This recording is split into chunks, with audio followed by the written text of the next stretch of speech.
Honorable Sillatambi Tilaganathan, you have 12 minutes. கௌரவ பிரதி சபாநாயகர் அவர்களே, இந்த இலங்கை நாடானது ஆரம்ப காலத்திலே மிகவும் வளமான நாடாக காணப்பட்டது. அதன் பின்னர் இலங்கையை ஆண்ட அரசியல்வாதிகளும் இந்த அரசியல்வாதிகள் இலங்கையிலே இருந்த வளங்களை சூறையாடியதன் காரணமாக இந்த நாடானது ஒரு வங்குரோத்து நிலைக்கு வந்தது. இந்த நாட்டை மீளவும் நாங்கள் வளமான நாடாகவும் இந்த மக்களுக்கு ஒரு அழகான வாழ்க்கையை பெற்றுக் கொடுப்பதற்காக இந்த தேசிய மக்கள் சக்தியானது இந்த மக்களுக்கு ஒரு சிறந்த வாழ்க்கையை ஏற்படுத்துவதற்காக தற்பொழுது வீறு நடைபெற்று கொண்டிருக்கின்றது. எனது பிரதேசமானது வன்னி தேர்தல் தொகுதி. அங்கே 2009ஆம் ஆண்டு வரைக்கும் அங்கே வாழ்ந்த மக்கள் மிகவும் ஒரு வளமான தேசத்திலே ஒரு அழகான வாழ்க்கையை வாழ்ந்து கொண்டிருந்தார்கள்.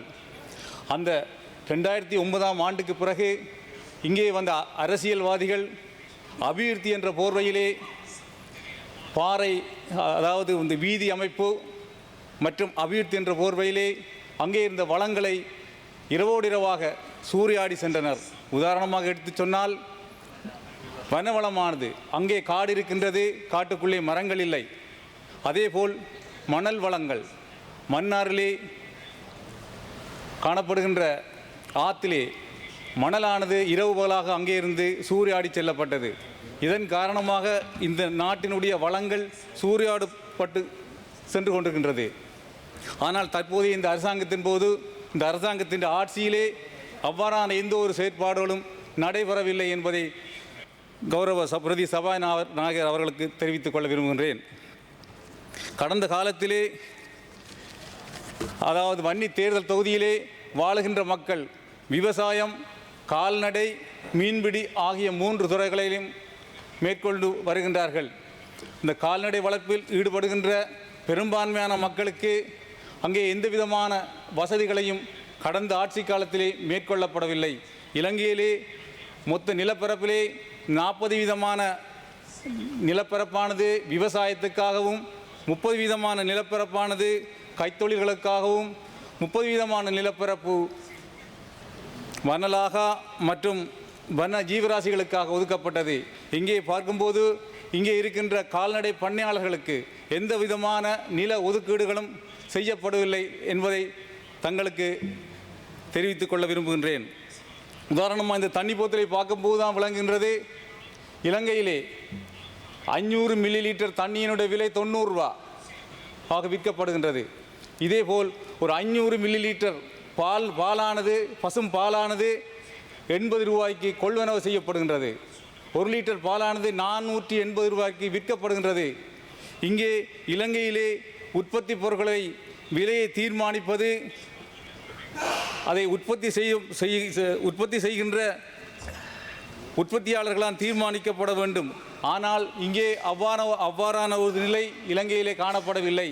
உண்மையிலே இவ்வாறு நீடிக்குமானால் எதிர்வரும் காலத்திலே கால்நடை துறையானது இலங்கையிலிருந்து இல்லாது போய்விடும் என்று இந்த உயரிய சபையிலே தங்களுக்கு தெரிவித்துக் கொள்கின்றேன்.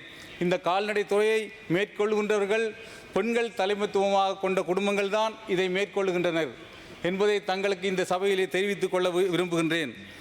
ஒரு காலத்தில் 1980ஆம் ஆண்டு இலங்கையினே உள்நாட்டு உற்பத்தியிலே ஜிடிபி 9ஆக காணப்பட்ட கால்நடை துறையானது தற்போது 1% காணப்படுகின்றது. இதற்கு என்ன காரணம்? கடந்த ஆட்சியாளர்கள் இந்த துறையை ஒரு சிறிதளவு கூட கணக்கில் எடுக்காமல் விட்டதுதான் காரணம் என்று தெரிவித்துக் கொள்கின்றேன். அதே போல விவசாயத்துறையானது ஜிடிபி 7ஆக காணப்படுகின்றது. எமது நாட்டுக்கு அண்டைய நாடான இந்தியாவிலே கால்நடைத்துறை அதனுடைய ஜிடிபி ஆனது 22ஆக காணப்படுகின்றது. விவசாயத்துறை 16% காணப்படுகின்றது. இரண்டு பக்கத்து அயல் நாடுகளிலே ஒரே காலநிலை, ஒரே சூழல் உள்ள நாட்டிலே இவ்வாறு வேறுபாடு வருவதற்கு என்ன காரணம்? இங்கே கடந்த ஆட்சியாளர்கள் இந்த உள்நாட்டு உற்பத்திகளை அக்கறை கொள்ளாமல் அந்த உற்பத்தி பொருட்களை வெளிநாடுகளிலிருந்து கொமிஷனுக்காக இறக்குமதி செய்ததன் காரணமாகத்தான் இவ்வாறு நிகழ்ந்திருக்கின்றது. உதாரணமாக சொல்லப்போனால்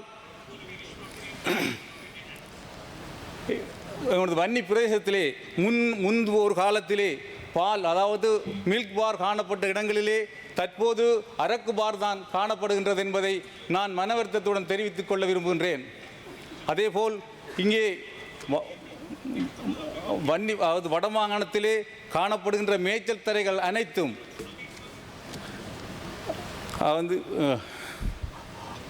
வன்னி பிரதேசத்திலே காணப்படுகின்ற, அதாவது குளங்களுக்கு கீழே காணப்படுகின்ற மேய்ச்சல் தரைகள் யாவும் அடாத்தாக அதிகாரிகள் இந்த சம்மதத்துடனே அடாத்து பயிற்சிக்காக பயன்படுத்தப்பட்டு வருகின்றது என்பதை தங்களுக்கு நான் அறிய தருகின்றேன்.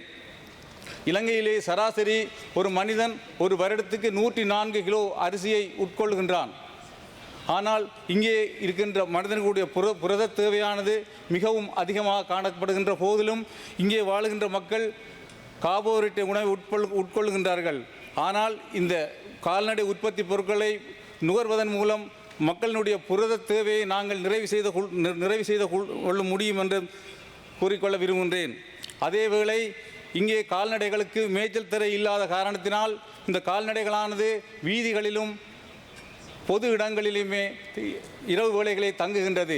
இதனால் சாணி, சலம் என்பன அந்த வீதியோரங்களில் காணப்படுவதனால் இந்த பிரதேசங்களானது தூய்மையற்று காணப்படுகின்றது.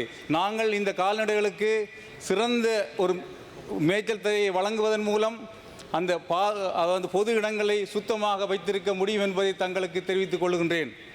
அதேவேளை கட்டாக்காளி நாய்களின் மூலம் பல நோய்கள் தொற்று ஏற்படுகின்றது.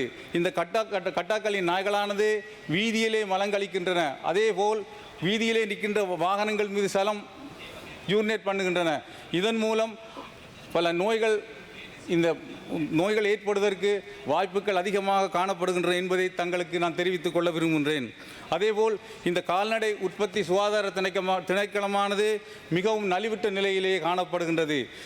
இங்கே காணப்படுகின்ற, அதாவது ஒரு முல்லைத்தீவு மாவட்டத்தை எடுத்துக்கொண்டால் இருக்கின்ற கால்நடைகளின் எண்ணிக்கையானது 89,000 காணப்படுகின்றது. இருக்கின்ற கால்நடை வைத்தியர்களின் எண்ணிக்கை 5 காணப்படுகின்றது. இந்த 89,000 கால்நடைகளை 5 கால்நடை வைத்தியர்களின் ஊடாக நிவர்த்தி செய்ய முடியாது என்பதை தங்களுக்கு நான் தெரிவித்துக் கொள்கின்றேன். எதிர்வரும் காலத்தில் எமது ஆட்சியிலே இவ்வாறான நிலைகள் நீக்கப்பட்டு சிறந்த ஒரு ஆட்சியிலே எங்களுடைய கால்நடைத்துறை மிகவும் சிறப்பாக மிளிரும் என்பதை தங்களுக்கு நான் அறிய தருகின்றேன். 2022ஆம் ஆண்டு நடைபெற்ற பட்டதாரிகளுக்கான போட்டி பரீட்சையின் போது சிங்கள மொழி பரீட்சையிலே 20 வீதமான தவறு காணப்பட்டது. எமது எதிர்க்கட்சியிலிருந்து உறுப்பினர் காலை தெரிவித்தார். கடந்த உயர்தர பரீட்சையின் போது நடந்த பயாலஜி பேப்பரில் பிழைகள் இருப்பதாக சுட்டிக்காட்டினார். அதே மாதிரி சிங்கள பரீட்சை தாள்களிலுமே சில தவறுகள் 20 விதமான தவறுகள் ஏற்பட்டு இருந்தது என்பதை தங்களுக்கு தெரிவித்துக் கொள்ள விரும்புகின்றேன். வவுனியாவிலே காணப்படுகின்ற கோஆபரேட்டிவ் ட்ரைனிங் சென்டரானது இதுவரை காலமும், அதாவது கடந்த காலத்திலே இராணுவத்தினுடைய பயன்பாட்டில் காணப்பட்டு வந்தது. இந்த பயன்பாடானது நாங்கள் கடந்த மாதம் அவர்களுடன் பேச்சுவார்த்தை நடத்தி அதை விடுவிப்பதாக உறுதிபட தெரிவித்துள்ளார்கள் என்பதை தங்களுக்கு தெரிவித்துக் கொள்ள விரும்புகின்றேன். கடந்த காலத்திலே வடக்கு மாகாண சபை ஆட்சியின் போது